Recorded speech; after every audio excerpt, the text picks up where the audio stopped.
perjuangan, masa lalu kini dan masa depan, berdampingan sebagai bangsa merdeka, budiman di mata dunia. Semesta bergema, suarakan syair pelbagai budaya, pelbagai bangsa membina saksama.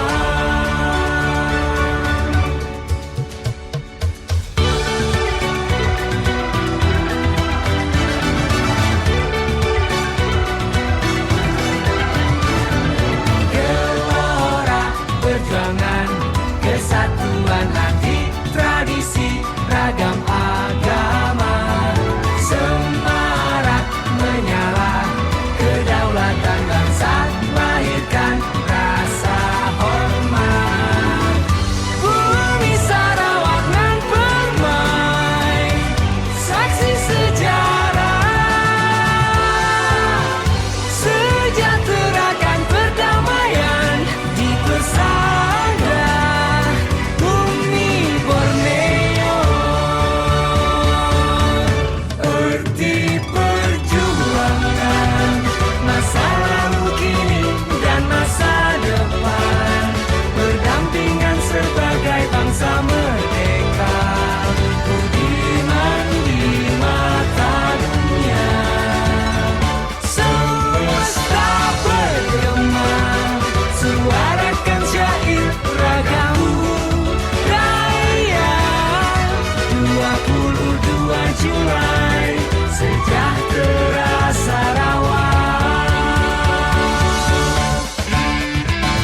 Hi, welcome to another episode of With YB Show. I'm Yuan for your host for today.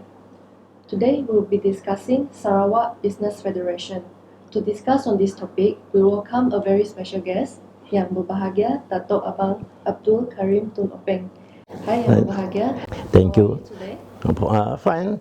But before that, I would like to thank you all for inviting me to participate in your program, and also to share some of my views through your channel. I hope that more people will be able to know more about the Sarawak Business Federation. Yeah. So for the first question is, can you explain a bit of the function of Sarawak Business Federation, like the SCCI, the UBS, Yes. ECCI?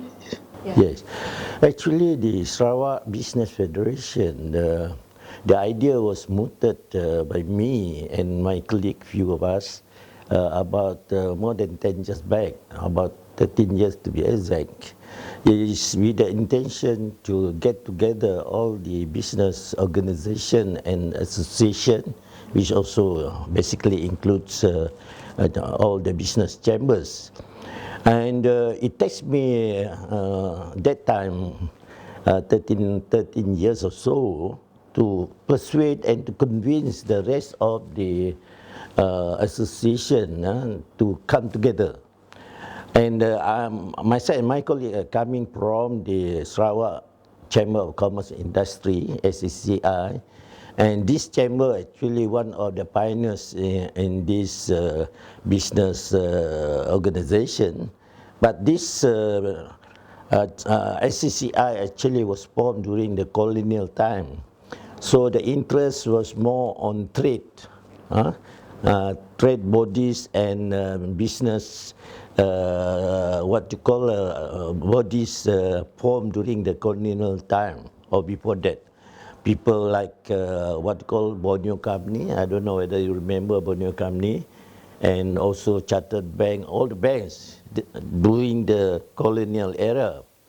So when I came in, I tried to reorient the function and the role of our SCCI to be more inclusive, including to cover other sectors as well, not only trading, finance, all that sort of thing, but also all the sectors, economic sectors in Sarawak.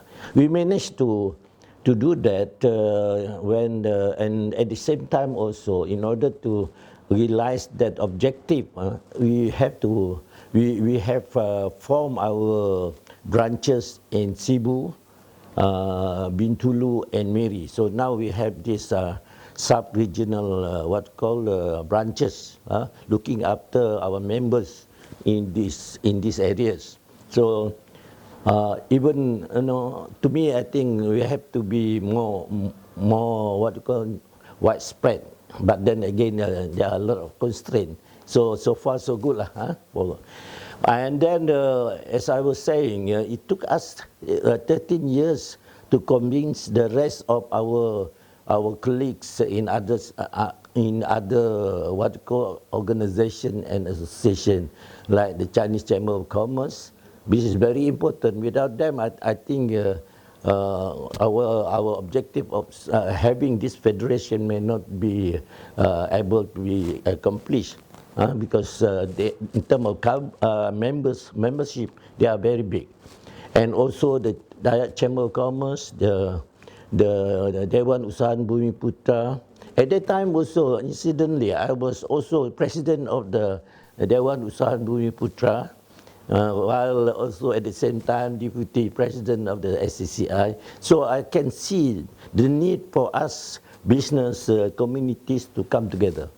So we have been able to organize a dialogue with all the race, and after a lot of persuasion and what you call and convincing, I think most of them agree to form this federation, and it was what called launched by the late CM Adnan Satem about 3 or 4 years back, and now under the SBF, Sarawak Business Federation, we can claim ourselves to cover most of the business community in Sarawak, and roughly we can say that we are representing about 80% of the business community in Sarawak. But before that, nobody can claim that they are representing the business community, because each one of us, the DVS, the SCCI, the Dayak Chamber of Commerce are in silos, They are thinking about themselves only. So, and because of that, I can see also that difficult for the government to convey what they want from the business community, because the business community is not united, and it's represented. Nobody can claim, as I said, they represent the business community. So with this formation of the SBF, we can say that we are representing most of the business community, which we are now. See, now through us, we can sit down with the government, the state government in particular, and what to call discuss about issues, business issues, more effectively. And the government also, I believe, they trust us more, because we are helping them as an intermediary to explain and to convey the government policies to the business community, bersih besar. So it's a two-way project, two-way communication. So in that light, I believe that we play a very important role in acting as an intermediary and communication channel between the private sector and the government. And besides that, we are also promoting government, as you know, now today they are what you call having this IDEX conference, trying to promote digital economy, and we are also have a role to play there, to convince our members we need to be with the government, otherwise you will be left behind. Because the government, I think the challenge before us is the government is going too fast in trying to do this, what you call the digitalization of the economy, too fast. So we have to encourage our members to be to catch up, or not even catch up, to be in what you call in line with the government. So this is part of our effort also, and I believe this is now where later on, we want to encourage our young business people to be very familiar with the government policies. This is our job to explain to our members, because one of our members in the federation represent the young entrepreneurs, very young people, and very eager to see this sort of thing, digitalization or this sort of thing. So we, through us, they feel that they are able to communicate with the government, and we can also help them. So that way, I believe is also a significant role that we are playing to prepare our young people, the entrepreneurs, especially the startup. With our guidance or the sort of, we can say we are in a way like mentor. So the young entrepreneurs actually learn from us or that sort of thing. And I think this process, even though you cannot see the benefit directly, but slowly it takes a bit of time. But I think is very what's called very positive thing for the development. Yeah. Do you like SPF? So you mentioned about the contribution to young people. Yes. Do you anything else you want to add on, like complement the business community and the members? Yeah, I think through this federation, we try also to improve on the business bodies, our members, the individual members, like the chamber there, through our what to call our program, training programs. We conduct conferences, we conduct sort of seminars, all that sort of thing. We will be able to strengthen them as well. Because I believe that for effective private sector participation, they must belong to a very well organized body, Like I can say that for SCCI, I think because SCCI has 69 years of experience, so we can be considered to be quite okay, in this. And moreover, we have the history, and our members are all quite important members. So we can guide them, and we can organize also a program for the younger association, that Chamber of Commerce. So I believe through this program that we are setting up or organize, then we are able to strengthen the organization of the business bodies. That is very important. At the same time also, we have been invited by the government. That's why very important that to be represented in the government committees. You see, myself, one time I was a member of the board of the EPF, but retired recently. But I am still the member of the MPC, the Malaysian Productivity Corporation, and I also involved in the state one. And I also co-chairman of the Semudah. Is a co-chairman Semudah is what you call a committee, a task force, a very important committee representing the government as well as the private sector. I'm co-chairman representing the private sector, and the government is represented by the state secretary.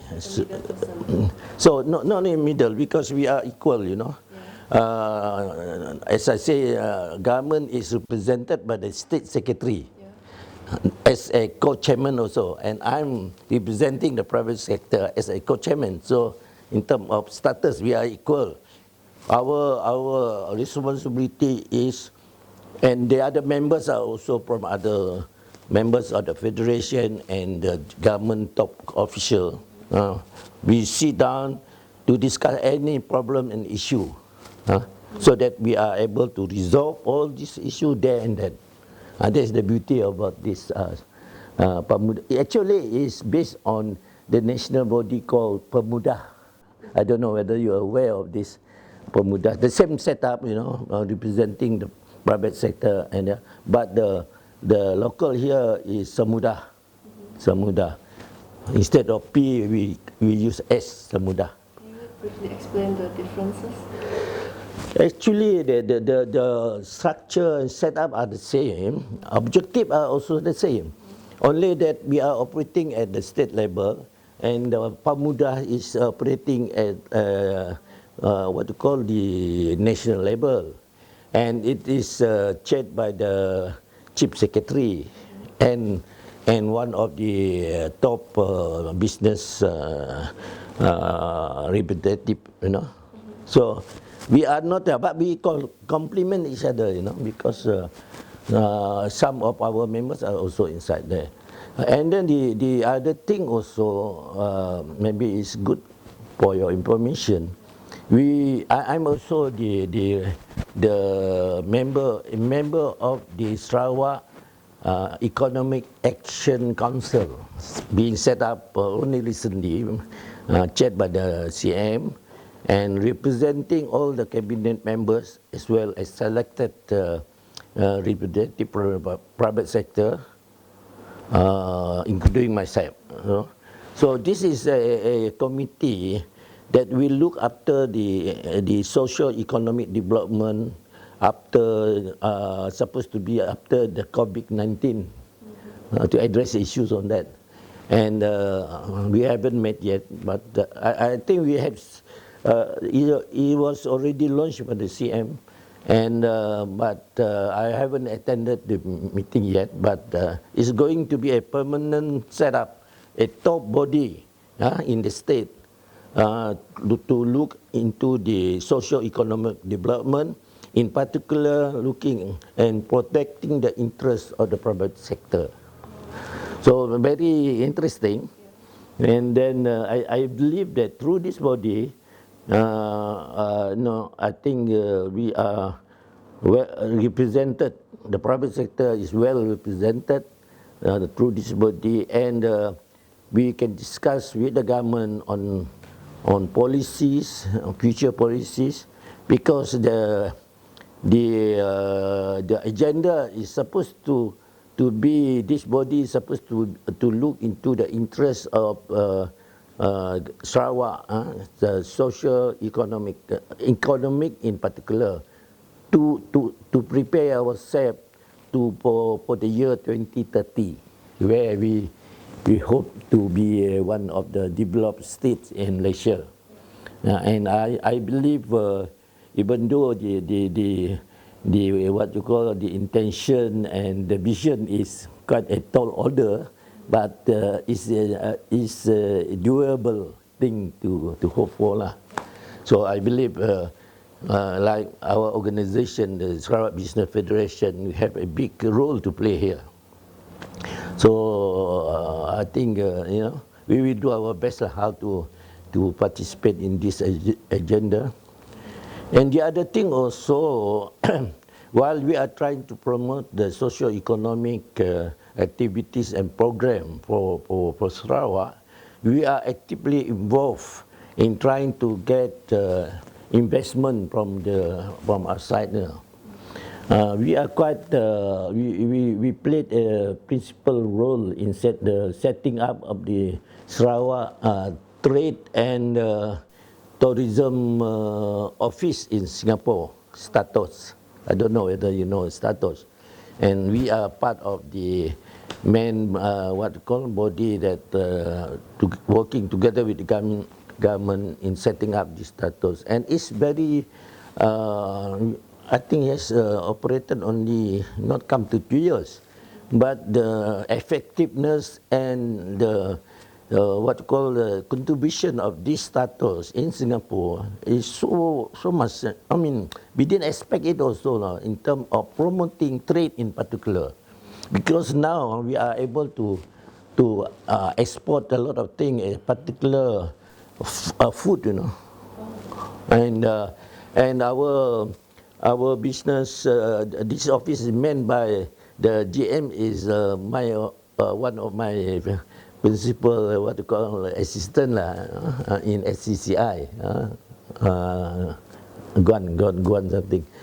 So, and not only we are participating and actively involved in the setting up of these offices in the region, because the state government also, as announced by the Chief Minister, will very soon set up a similar office in Pontianak and Brunei Darussalam, with the intention, objective to promote trade and also tourism.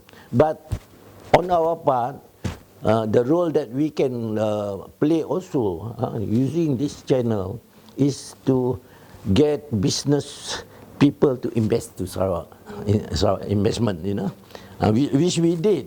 We are. But just because of the COVID, a lot of our effort is slowed down, very unfortunately. But we continue to do this. And at the same time also, our business federations, the Sarawak Business Federation, have signed a understanding or memorandum of understanding, MOU, with our counterpart outside now. For instance, we did one with with Indonesia, in particular Kalimantan. We have what we call some sort of understanding with our counterpart Kadim there. You know, and the chamber they call Kadim in Indonesia. We have one with Philippines also.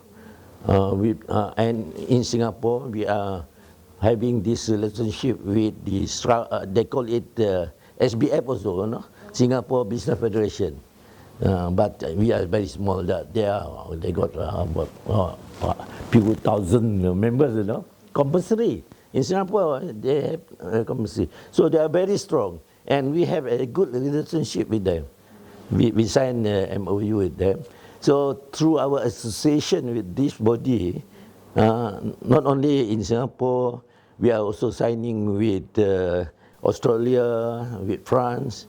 We hope that we can bring Sarawak to the knowledge in terms of business and economy, you know.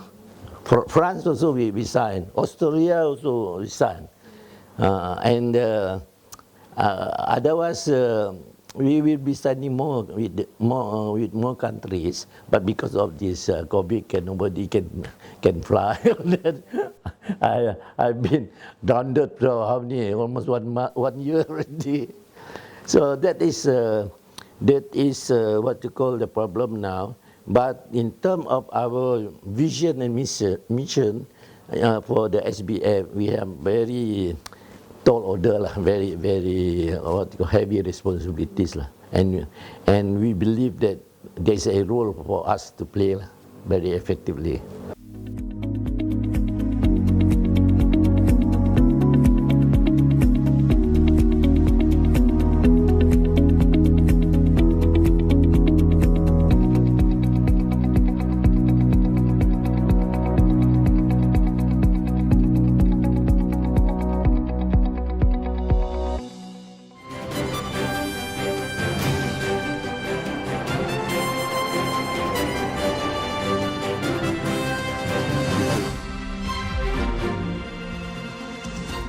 Hi, welcome back to the With YB show. Thank you, Yang Berbahagia. Just now you did mention how you support the visions and goals with the Sarawak government. Can you be more specific with how SPF actually support the vision and goals? You see, whatever initiative being started by the, for instance, like you know, the digital initiative, we are also partly involved in trying to promote what you call the usage of digital among our members, to promote. Promotion is one of the areas that we believe the government also making use of us to really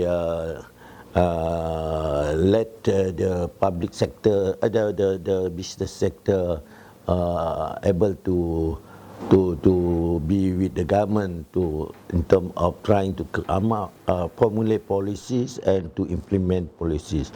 That's why we have constant dialogue with the government by way of Samudah just now, and also sometimes we have next month, November 23rd, we'll be having a webinar session with CM. Webinar. I think you people should follow up with that. And we will be having a dialogue with CM. And previously, last year also, we have an open dialogue with CM. Both started with Miri, you know, Miri, and then Bintulu, Cebu, and Kuching. Last one was Kuching. So we cover most of the areas. And then where the private sector, our members, and even non-members also on invitation will be participating over lunch or even dinner, you know. We have that one. That so we and CM was what you call able to be with us to discuss about his policies, and also trying to have dialogue to find out what are the issues and what he want to share with the business sector. And for the past, we are able to do that. But of course, in view of the pandemic, this year we are only able to organize the webinar on the 23rd. And then the CM has agreed, and hopefully the focus of this webinar will be for CM to share with us the public on his budget for next year. Because I think by 23rd, the day the webinar will be on the 23rd, I think that one is after budget. So at least people will know, or we able to ask him through the virtual their one participation about his. But it's limited only one hour or so, 1 hour. So we don't have that much time to really discuss. But we are beginning. We are already preparing ourselves for this great event. And this is one way how we feel that the private sector will be able to acknowledge and to know more about the budget, the state budget, because business also depend very much on government budget, how much, what are the policies the government in terms of development, and what are the projects that probably the government is where the private sector. I mean, private sector is there to implement the government policies, Government is just having the policies before them, but to implement, and that these policies, besides for the people in general, but mostly meant for business. So important that we know, we had the opportunity to ask questions or to raise issues with CM. And CM has been very cooperative, and in fact he actually looking forward to be able to interact with the private sector, and that is we hope we will be able to continue lah.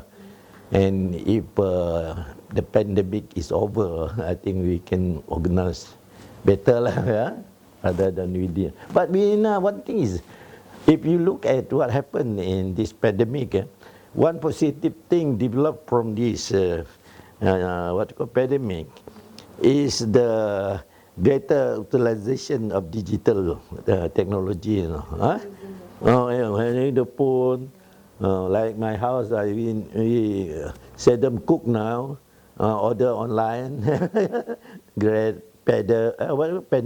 Yes. So these are the things. If you really analyze, it doesn't cost more, You save your time, your convenience, it's more convenient. So this will be the new norm, I suppose, for us to move forward. Business also like that. That's why I participated in this one national webinar that organized by the MPC, because I'm a member of the board of MPC. So we are discussing about the new norms, new norms. And this is one of the things that something positive about even though we don't like the virus, but it really create, for any improvement in deployment of technologies, the economy has to be disrupted. I think you know that. When it is disrupted, you have no choice but to come up with a new way of doing things. And this is the positive thing about the pandemic, Thank you so much again. And thank you for watching. Till we meet again at the next episode with YB Show. Stay tuned.